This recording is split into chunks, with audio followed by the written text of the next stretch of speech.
Bonsoir et bienvenue en ce vendredi 15 juillet 2022. Et nous en sommes arrivés ce jour à la méditation numéro 825 et plus particulièrement à la méditation numéro 539 dans le livre de l'Apocalypse, mais pas que nous méditons ensemble depuis le 1er janvier 2021. Avant de poursuivre notre méditation du jour et comme à l'accoutumée, prenons un verset de la parole pour introduire ce moment de prière.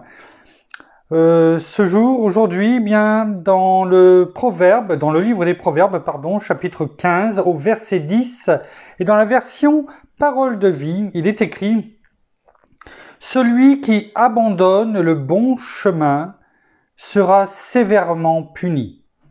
Celui qui déteste les reproches mourra. » Merci Père, merci Seigneur, merci bien-aimé Saint-Esprit. Une fois de plus, tu nous montres dans ce verset que nous devons demeurer dans ce bon chemin. Parce que si nous nous en écartons, il y aura des conséquences automatiquement. Non pas forcément de toi, mais parce que nous nous retirons de toi. Parce que nous nous écartons de la bonne voie comme il est indiqué ici.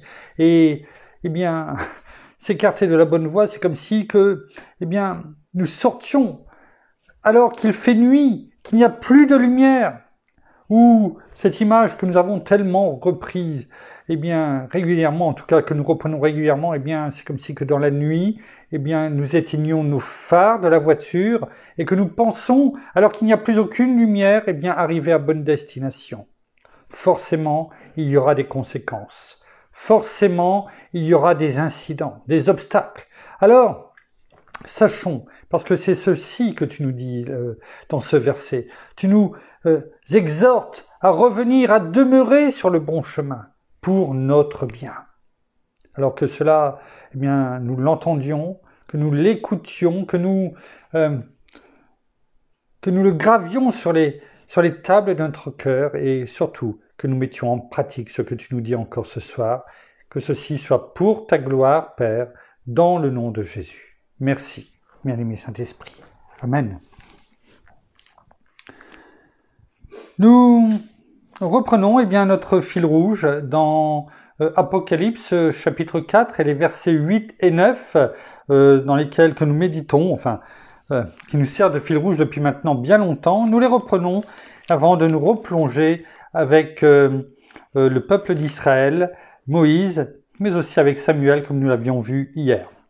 Il est écrit, chapitre 4 du livre de l'Apocalypse, les versets 8 et 9, « Les 4 êtres vivants ont chacun 6 ailes, et ils sont remplis d'yeux tout autour et au-dedans.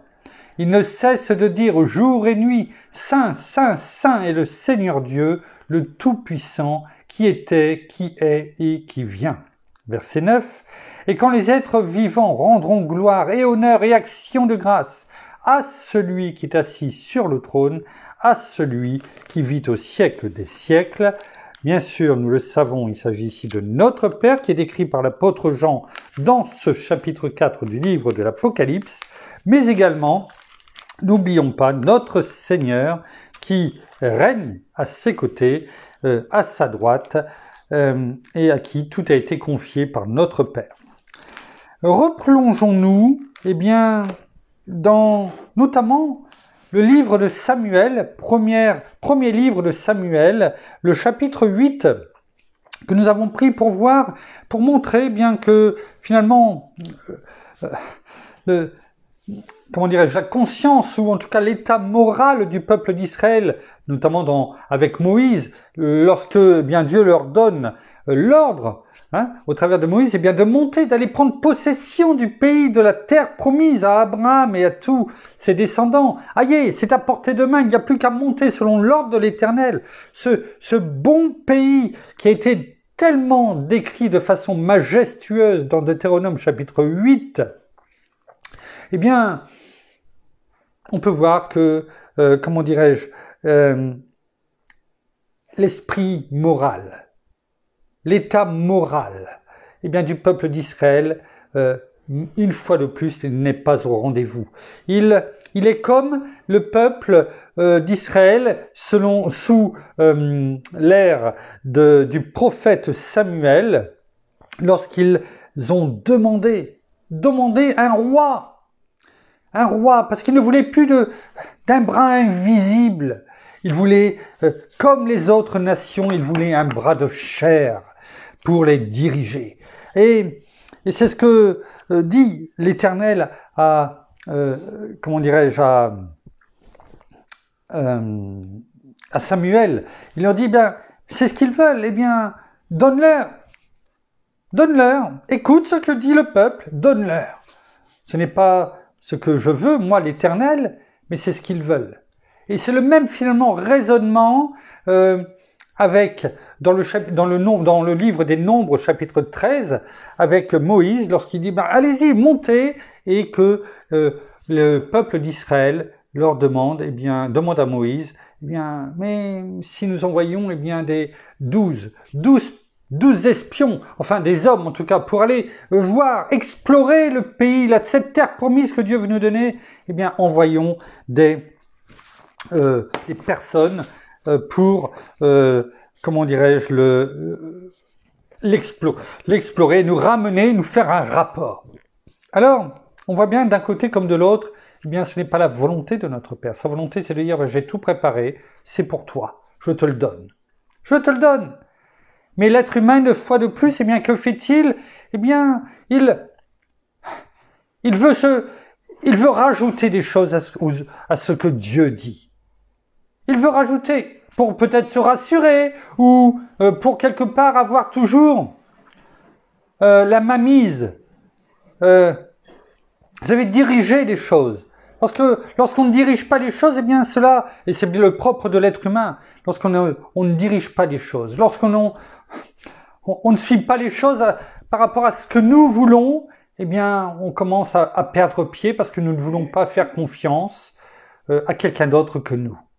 Ou alors à la rigueur à un homme, mais à quelque chose que l'on voit. Et comme l'on disait, le peuple d'Israël, que ce soit d'un côté avec Samuel ou avec Moïse, ne désire pas. Ne désire pas être conduit par un bras invisible, même si ce bras invisible pourvoit, et on ne peut pas dire le contraire, et ils ne peuvent pas dire le contraire, malgré tout, il est plus fort encore pour eux, leur chair est encore plus forte au point de demander, de demander, mais de vouloir à tout prix, qu'il y ait ce plus humain, et non pas ce plus divin. Alors, que ce soit d'un côté ou de l'autre, on voit que l'Éternel,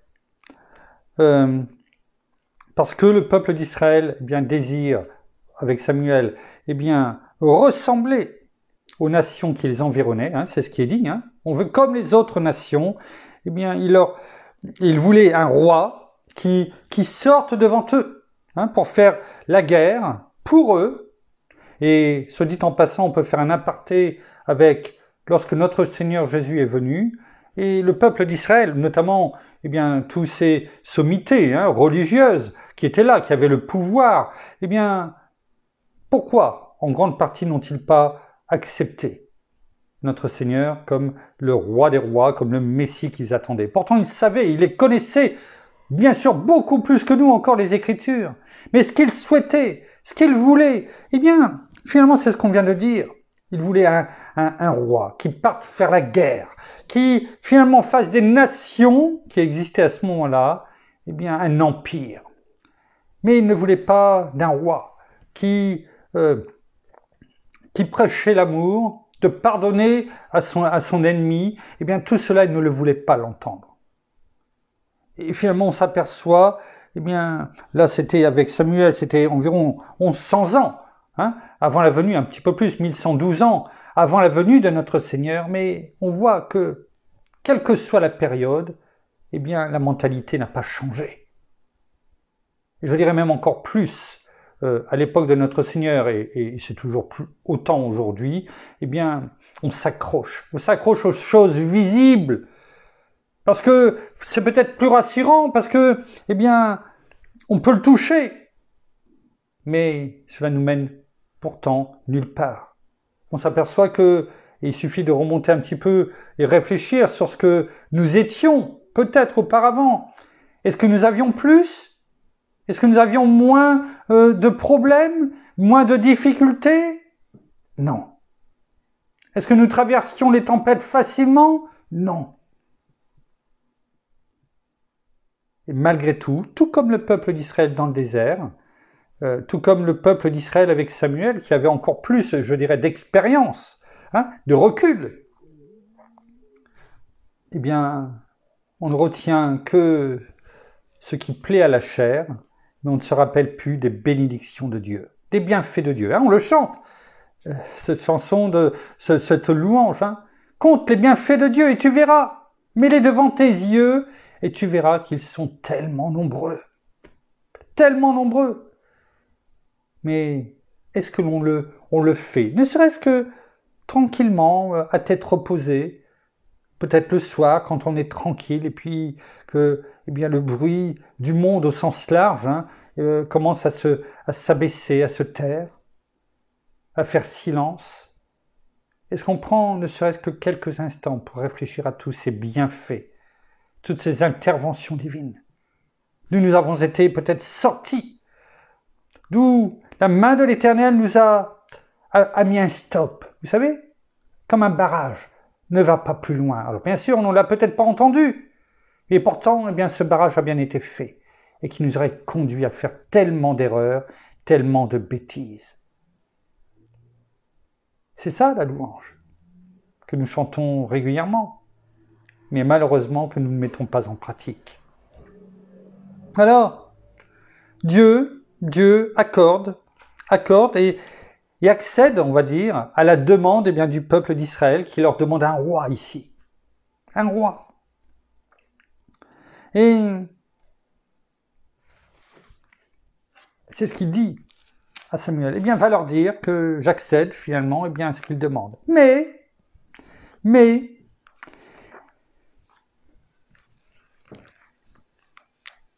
il va y avoir des droits. Ce roi va avoir des droits sur toi, peuple d'Israël. Des droits à tous les niveaux.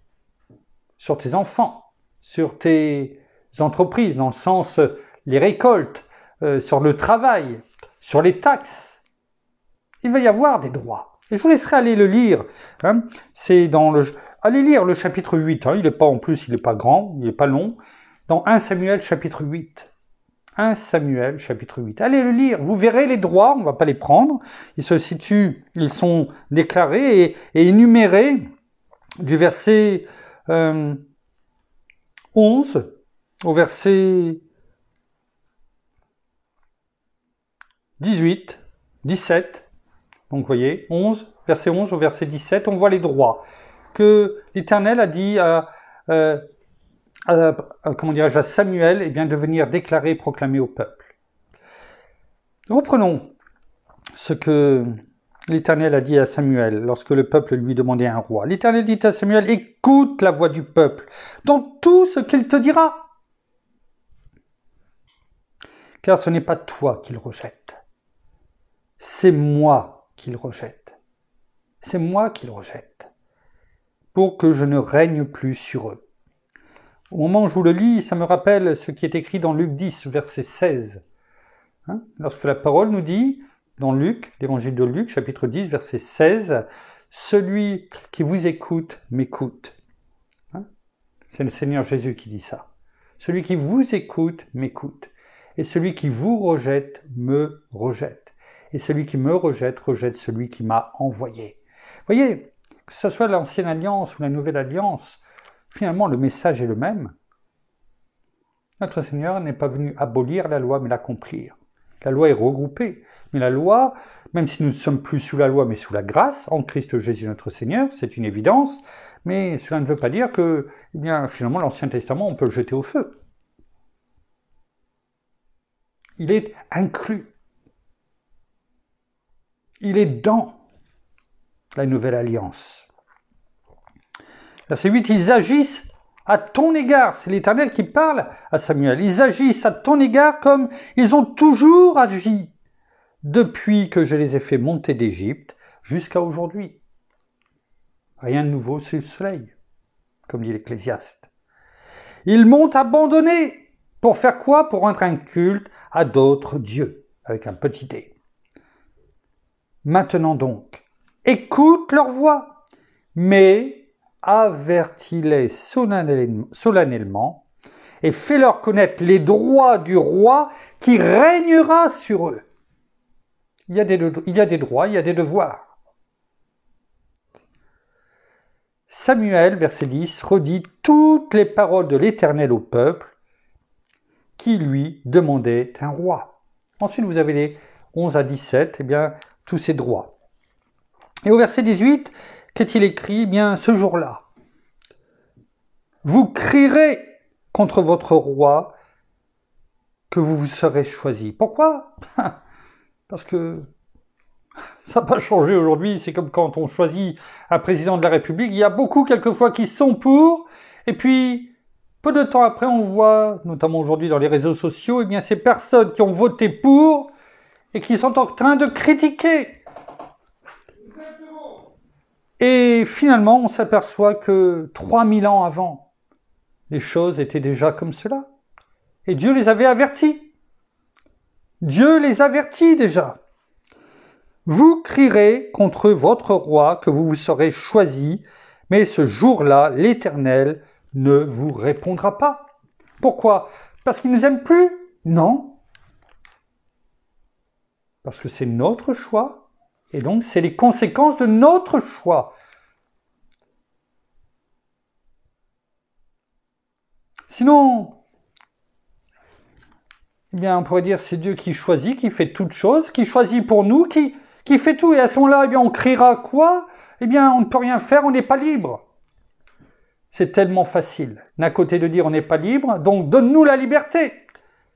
Et puis quand on a la liberté, oui, mais ce qu'on a choisi, viens améliorer, viens arranger les choses. Viens mettre un petit peu d'assaisonnement.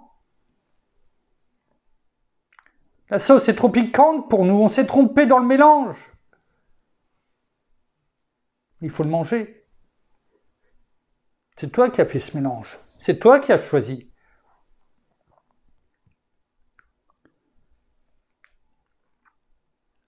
Verset 19.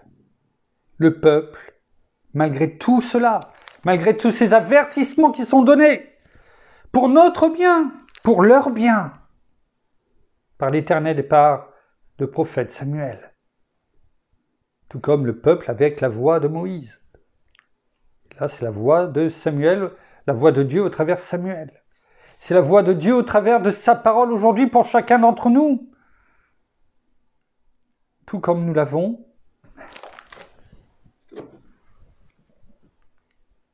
prié aujourd'hui. Reste dans le bon chemin. Je te dis le bon chemin, le choix que tu dois faire, ce n'est pas le bon.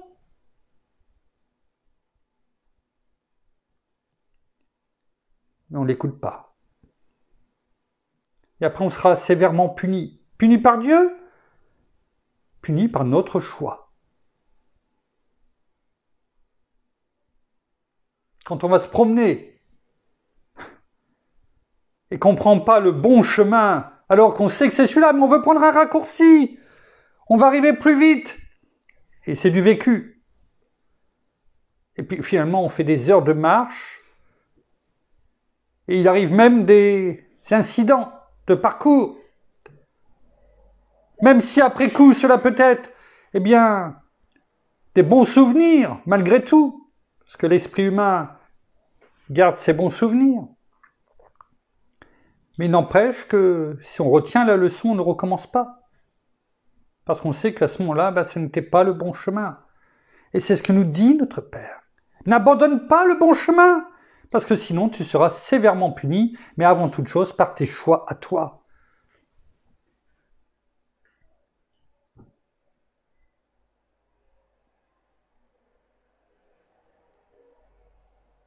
Ici, tout comme avec Moïse ou avec Samuel, mais aussi dans nos vies, au quotidien, cette même parole nous dit dans Nouvelle Français Courant, celui qui s'écarte du bien. Et franchement, quand on s'écarte du bien, si on veut être honnête avec nous, eh bien on le sait très bien quand on s'écarte du bien, que ce soit dans le monde d'aujourd'hui, ou que ce soit dans le monde spirituel, par rapport au commandement de Dieu, on sait très bien, parce que le bien-aimé Saint-Esprit qui est dans notre esprit nous le montre. Vous savez, cette petite voix que l'on entend et qui nous dit « mais c'est pas bien ce que tu dis, c'est pas bien ce que tu fais, c'est pas le bon chemin et tu le sais ». Et pourtant, eh bien, on essaye d'étouffer cette voix, qui bien souvent se fait de plus en plus pressante, et ça nous agace, parce qu'on le sait, et on est agacé. Et pourtant, on sait très bien que c'est le bon chemin. Celui qui s'écarte du bien sera sévèrement puni. Refusez les avertissements. Vous savez, quand on est en voiture et qu'on a des panneaux qui nous disent « eh bien, attention », ou par exemple en montagne, hein, finalement, ça veut dire ça, le panneau ralentit. Parce que là, c'est un virage serré, parce qu'il y a des ravins, attention. Et puis on continue toujours, parce qu'on veut jouer au Fangio, comme on dit. Et on veut prendre ce virage un petit peu vite. Et un deuxième, et un troisième, et on veut doubler alors qu'on voit pratiquement pas. On sait que c'est pas bien, on a été averti, et pourtant on continue. Et combien tombent dans le ravin, n'ayant pas écouté ces avertissements. Refuser les avertissements conduit à la mort. C'est comme quand on dit aujourd'hui, eh bien, tu rentres dans la voiture, mets ta ceinture, même pour un petit trajet. La première chose que tu dois faire, mets la ceinture. Et on le sait, mais il y en a qui ne le font pas. Mets un casque.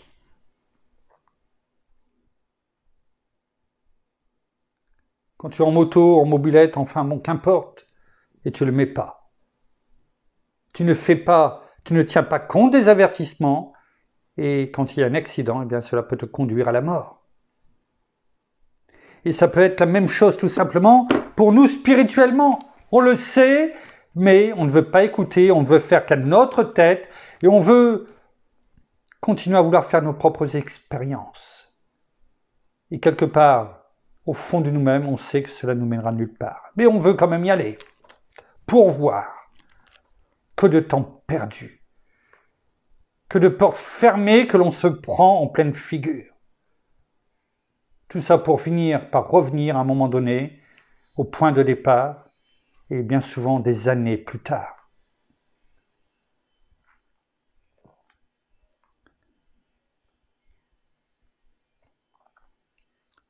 Le peuple refusa d'écouter la voix de Samuel. « Non » dirent-ils, « il y aura un roi sur nous. Que quelqu'un d'autre domine. » Et nous savons très bien, si nous refusons la parole, si nous refusons d'écouter, eh bien, qui est-ce qui viendra dominer sur nous aujourd'hui? Ne nous leurrons pas. Ce ne sera pas un roi, ce sera un prince, le prince de ce monde. Il faut choisir. Ce sera soit l'un, soit l'autre. Verset 20. « Et nous aussi, nous serons comme toutes les nations. » Et voilà, on y arrive. On veut ressembler à tout le monde, alors que notre Père nous a fait uniques. Nous sommes le peuple de Dieu, nous ne sommes pas n'importe qui, nous sommes enfants de Dieu. Une race de sacrificateurs, dit la Nouvelle Alliance. Une race de prêtres, mis à part. Et pourtant, bien souvent, nous voulons ressembler à tout le monde, nous noyer dans la masse, pour pas qu'on nous regarde en nous montrant du doigt, ou en parlant sur nous dans le dos, ou en nous regardant de travers. Tu l'as vu? Oui, c'est lui, ou c'est elle. Tu as vu? Et non, on veut pas. Que vont-ils dire sur nous? Nous voulons ressembler eh bien, à tout le monde. Mais nous ne sommes pas tout le monde. Jusqu'à quand clocherez-vous, a dit Élie au peuple d'Israël, sur le mont Carmel. Et cette parole résonne encore aujourd'hui, dans nos cœurs et dans nos esprits. Notre roi nous jugera, il sortira devant nous et conduira nos guerres.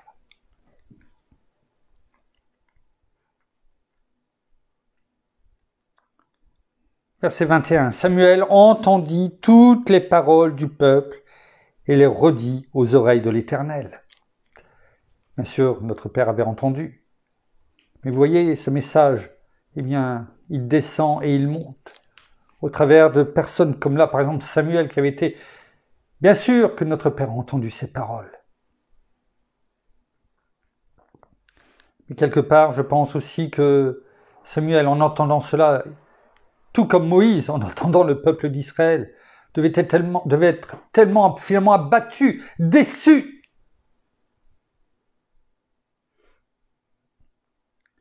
Et pour libérer son cœur, son esprit, ses pensées, eh bien, viens le déclarer et proclamer et redonner eh bien, ces paroles à notre Père, tout comme notre Seigneur nous dit dans Matthieu, chapitre 11, verset 28, notamment, « Venez à moi, vous tous qui êtes fatigués et chargés, et je vous donnerai du repos. Prenez mon joug sur vous et recevez mes instructions, car je suis doux et humble de cœur, et vous trouverez du repos pour vos âmes. » Je pense que aussi bien comme Moïse que Samuel, comme pour nous, c'est ce qui nous est demandé, eh bien, quand on est déçu par le comportement de tous ceux qui sont autour de nous, comme ici avec le peuple d'Israël, par moment, eh bien, la seule chose qui nous reste à faire, c'est de venir parler dans la présence de notre Père, dans sa présence, parler à notre Seigneur et lui dire, ben voilà, bien sûr tu connais, tu as entendu, tu vois, mais j'en peux plus de tout cela. Ils n'écoutent pas, ils n'entendent pas.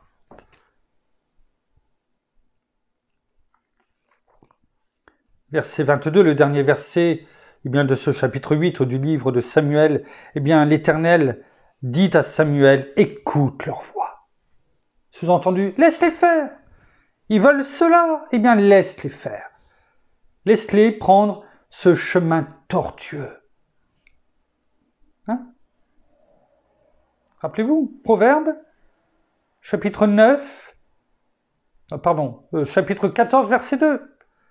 Celui qui marche dans la droiture craint l'Éternel, c'est-à-dire bien, on écoute la parole, le bon chemin, on le suit. Mais celui qui prend des voies tortueuses, des raccourcis, « oh, ça va être mieux comme ça », ou « ma façon de penser est meilleure, et je veux vivre ma vie ». Vis ta vie, profite, fais tes expériences. Ben bien sûr. Celui qui prend des voies tortueuses le méprise. Et ici, le peuple d'Israël méprise l'Éternel, leur Dieu. Entendons cela, parce que la parole n'a pas changé. Elle est vraie. Je vais faire un partage, je crois, c'est aujourd'hui. La parole est vraie. De la première lettre de la Genèse à la dernière lettre de l'Apocalypse, la parole est vérité. Notre Seigneur est vérité. Il est venu pour nous, lui, l'incarner. Écoute leur voix, dit l'Éternel à Samuel. Tu établiras un roi sur eux. Et Samuel dit aux hommes d'Israël, allez-vous-en, chacun dans sa ville.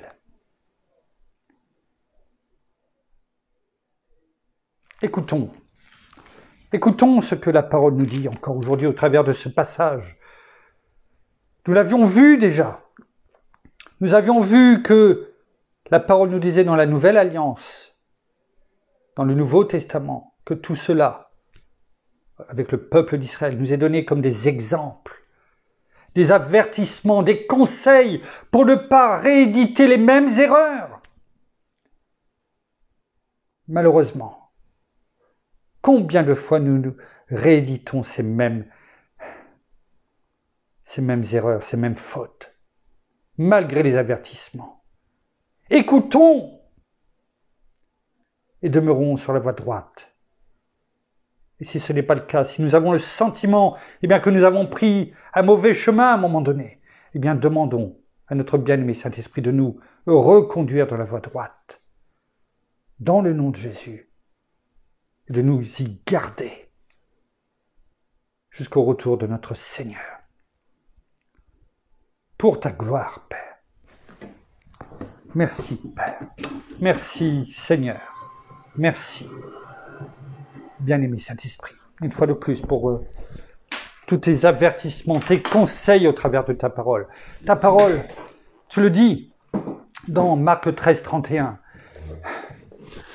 La terre et le ciel passeront, mais mes paroles ne passeront point. Dans d'autres versions, ça veut dire ne disparaîtront jamais. Alors, sachons entendre, sachons écouter, sachons obéir de façon radicale et de mettre en pratique ce que tu nous dis. Nous terminons par la prière. Seigneur, merci et bien encore ce soir pour ta parole. Merci pour tout cet enseignement. Merci pour tout ce que tu nous révèles vis-à-vis dans ta parole et jour après jour et mot après chaque mot. Merci afin que nous puissions non seulement les comprendre mais aussi les garder dans notre cœur et sur notre cœur, dans notre bouche et sur nos lèvres. Oui, que nous nous écartions pas d'elle et que si nous trébuchons, revenons dans le droit chemin, ce chemin que tu traces et que tu as tracé pour chacun de tes enfants. Merci encore pour ta bienveillance, Père. Merci parce que tu nous aimes et tu aimes chacun de tes enfants. Alors oui, tu aimes aussi tes créatures, mais tu aimes particulièrement tous tes enfants. Et c'est avec eux que tu veux grandir et que tu veux continuer. Alors que nous soyons ces enfants, obéissants, tout simplement afin que nous puissions jour après jour marcher avec toi dans cette voie d'intégrité. Ne nous écartons pas d'elle malgré tout ce que nous pouvons entendre, malgré tout ce que nous pouvons voir et que nous puissions chaque jour te louer, t'honorer et te rendre gloire. Ouais. Alors soyez tous abondamment bénis, frères et sœurs, dans le nom de Jésus. Amen. Amen. Voilà, ainsi s'achève la méditation de ce soir. Nous vous bénissons abondamment de toutes les bénédictions spirituelles dans les lieux célestes en Christ. Nous saluons nos amis au Québec, au Canada, en francophonie, en France et tout autour de chez nous. Et nous vous souhaitons à toutes et à tous une excellente fin de journée pour certains, de soirée pour d'autres. En tout cas, à toutes et à tous une excellente nuit de repos dans la paix de notre Seigneur Jésus qui nous la donne abondamment. Et nous vous disons, en attendant de se retrouver demain en fin de journée, en début de soirée, en tout cas, pour la suite de nos méditations, nous vous bénissons abondamment. À demain. Au revoir.